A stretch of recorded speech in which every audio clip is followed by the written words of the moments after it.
Jodie and Hayesy Off-Air Podcast. G'day friends, welcome to the podcast, a little special edition, just a little behind the scenes type setup. We're just talking stories, just having a bit of a yak, having some fun, because why not? Yeah. We were discussing the greatest pills that we've ever interviewed.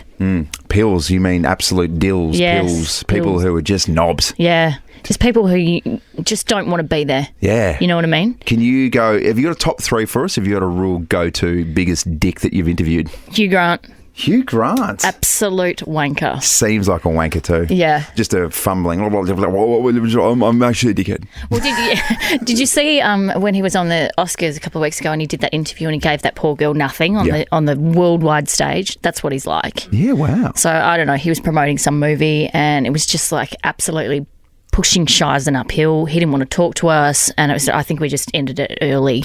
Really? But just obnoxious, rude, couldn't be bothered. Like, it was an absolute pain for him to have to do the interview. This is shocking because let's go back to the day. Let's talk about William Thacker and Anna Scott. I'm also just a girl standing in front of a boy asking him to love her. I'm terribly sorry. I must apologise for my housemate. He is a disgusting Welshman. Yeah, You're telling me he's not quite as charming and lovely? definitely not. Yeah. Quite the opposite. We did... Okay. So I'm not going to name who this is, but she's a terrible interview. Like, just talks and talks and talks and talks and doesn't take a breath and goes off on these weird tangents. I'm not going to say who it is. A friend of mine interviewed this woman. She's an Australian singer back in the day. And it was what we call down the line. So she was, say, in a studio in Sydney and he was back here in Adelaide. The interview ends. He thought she's disconnected. And he said, that obnoxious bitch will never be on this radio station ever again.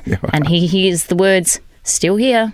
Like that. And she went absolutely nuts, tried to get him fired and completely refused to go on that radio network ever again. I'm not going to say who it is, but I've interviewed her a few times and it's exhausting. Can you imagine Jess Mauboy in that situation? It is definitely not Jess Mauboy. By all reports, she's absolutely lovely. Oh, and there was also one more that sticks out. So this guy, I'll just name him. It was Nick Giannopoulos. So he had done an interview when I was working in another radio station. He'd done an interview here at Nova, but he'd had a blow up with Fitzy in the morning. And Fitzy, who's the nicest bloke on the planet, had just mid-interview gone, mate, what is wrong with you? Like, you've had attitude ever since you walked in. This all went to air, so I'm not talking out of school.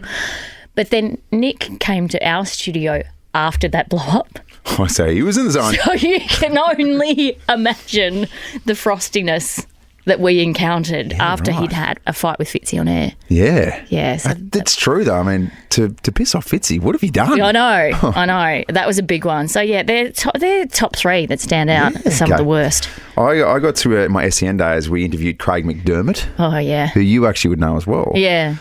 Because he got inducted into the Australian Cricket Hall of Fame. And tell me if this is an inappropriate or just not a very good question. I said, look, Craig, you've done it all. You've achieved pretty much everything you can achieve as an Australian cricketer. If you had to choose one highlight, what would it be? Should have heard the response I got. Oh, really? You going with that, are you? That's your question?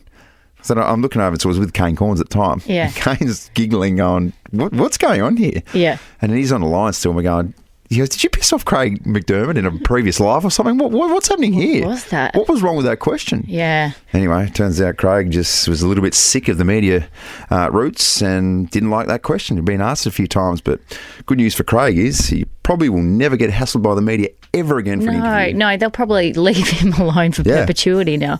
But isn't that a shame when you've got such good guys in cricket? Like, you've got your Gillies and your Darren Lehmans and all those blokes, you know, Ian Healy, all those lovely, lovely guys, and then you get that. Yeah, it's very strange. It's quite confronting. Yeah. Yeah. Yeah, he's a bit of a different cat.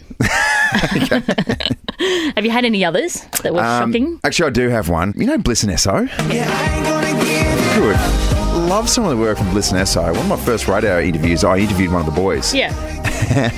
He just was not into it. Oh, no. Like, I think it was probably the same as Nick Giannopoulos, just not up for a chat at that particular moment. Yeah, It was like the worst thing that he possibly could have been doing in his life right now was doing a radio interview. Right, okay. And I remember we asked him a couple of questions, one-word responses. No. Yes, no, maybe. And then I finally said, and of course it was coming, I said, oh, look, guys, do you have a relationship and you guys are all friends with, like, say, the Hilltop Hoods? Because, you know, the Hilltops in these parts of the world are absolute gods. And I got the...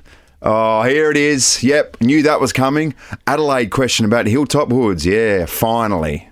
I was wondering when that was going to happen.